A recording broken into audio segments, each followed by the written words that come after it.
Well, YouTubers, this is Ed number 6. I'm a clone. Yeah, they save money on their by not changing the family name in the monogram. That's right. So they can go from generations. I only know the 5, 6, and 7. I don't know the previous. Neither do I. They probably changed their name when they. All right. We're gonna fillet a walleye here. Yellow pike. We come right down. Killed pretty quick. And then we come back. We just start down the spine. When we get to about here, we check to see that the knife is above the spine. We go through, we angle that knife down, get all that fillet off of there. Then we start spreading the fillet with our fingers and just letting the knife, if you come around this side, you can see in. As the mosquitoes start to feast on me before we feast on this fish. And just let that knife kind of hit those ribs, bones, and it'll start coming away.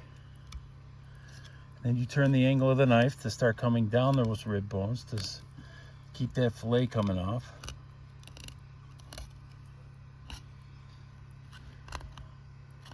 And he can drive the boat excellently too. But the guy holding the guy shooting the film is the one who caught this fish.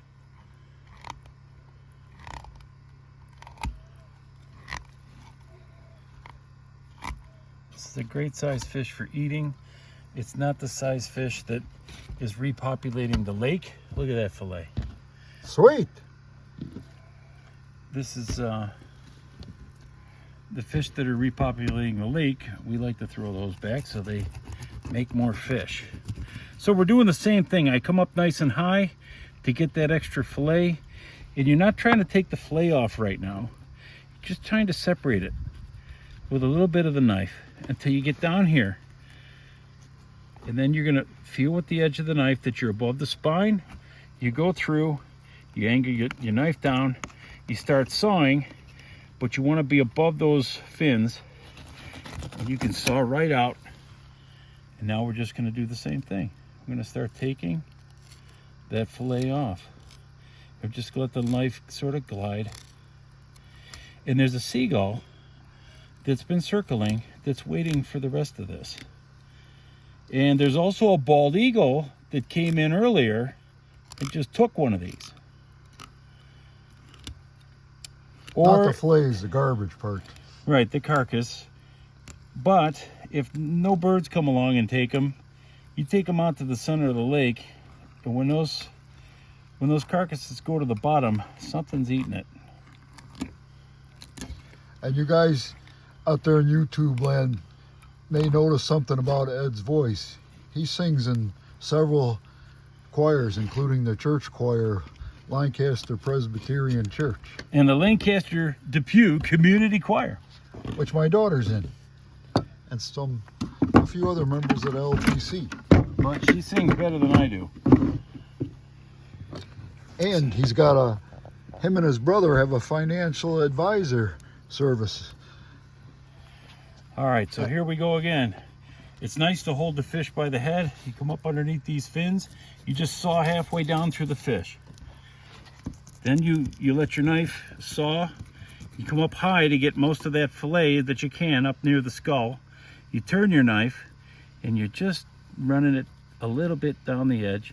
And you're trying to get close to the spine to get as much of the fatness of that fillet that you can. You kind of get in line with the anus. There, I said it. But you can feel with the tip of your knife, you've got to go on top of the spine, which I just found it. Boom, through, angle it. And you're not leaving much waste on that carcass. And as my fingers try to spread this, where the sun's going down and the mosquitoes are going to hammer us. But they're buzzing me. If you can, it's getting darker, but you can see my fingers will spread that fillet open and the knife just glides on those ribs. some of those small bones, when you cook this fillet, you're not even gonna know there's a bone in there if there's a tiny one. He's an artist, people. He's a fish carving artist. You know, the fish population, if you're eating the babies, you're not hurting anything. You wanna put those more adult fish that are 20 to 30 inches back in, because they're the ones that are gonna breed and really fill that lake. And he's a graduate of Taylor University. Yes, quite some time ago.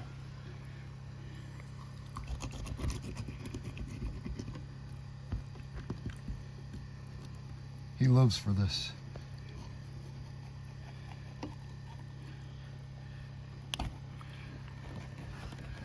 Some people love their job, and he loves this job. I love this. Look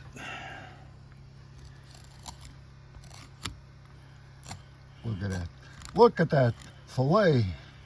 You know, if you're clicking those ribs, you haven't left any white haze of meat on there. Now we could boil these fish heads, and there's some meat up in there still, but we're not going to do fish head soup. The cheek meat.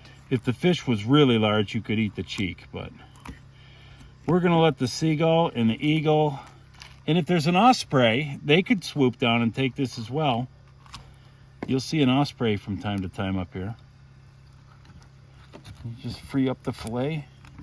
And we flew in here via Air Ivanhoe. Air Ivanhoe. You want to get great fishing on infrequently fished lakes. The walleye fishing is unparalleled. And George and his family. And so since we're going to be driving back to the U.S., these fillets are going to go back to the U.S. We're going to free most of the fillet up, but leave it attached so that the border, if they check, can say, yep, that's a walleye, because you have to have that identifiable.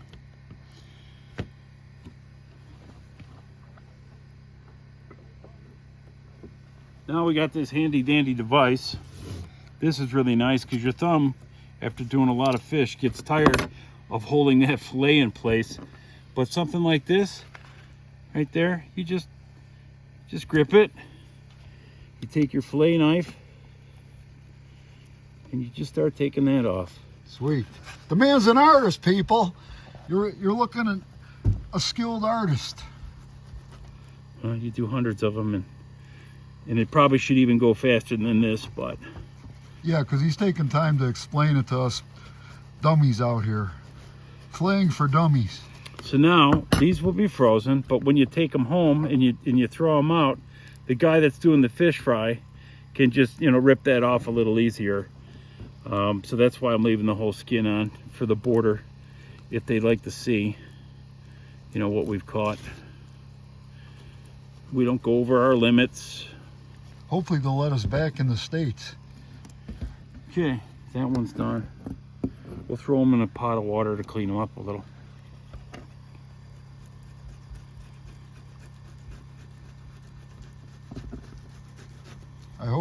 I hope you YouTubers are learning something here. But it's like anything. Practice, practice, practice. Yeah, I could use a longer knife for this.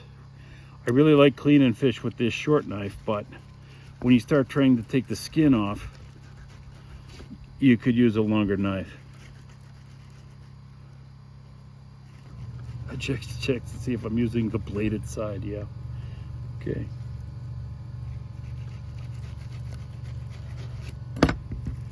Okay, let's do this. Get a bucket of water.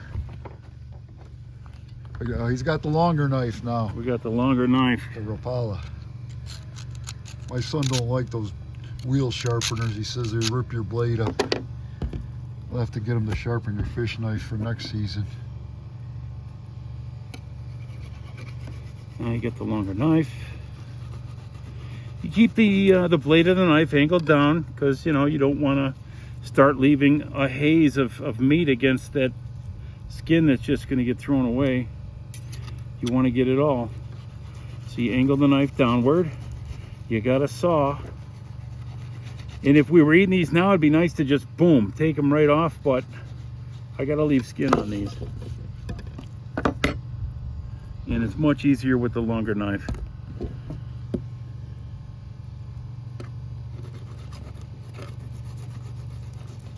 think the mosquitoes are going after me instead of you. I know, I got bare arms. Well, I'm upwind.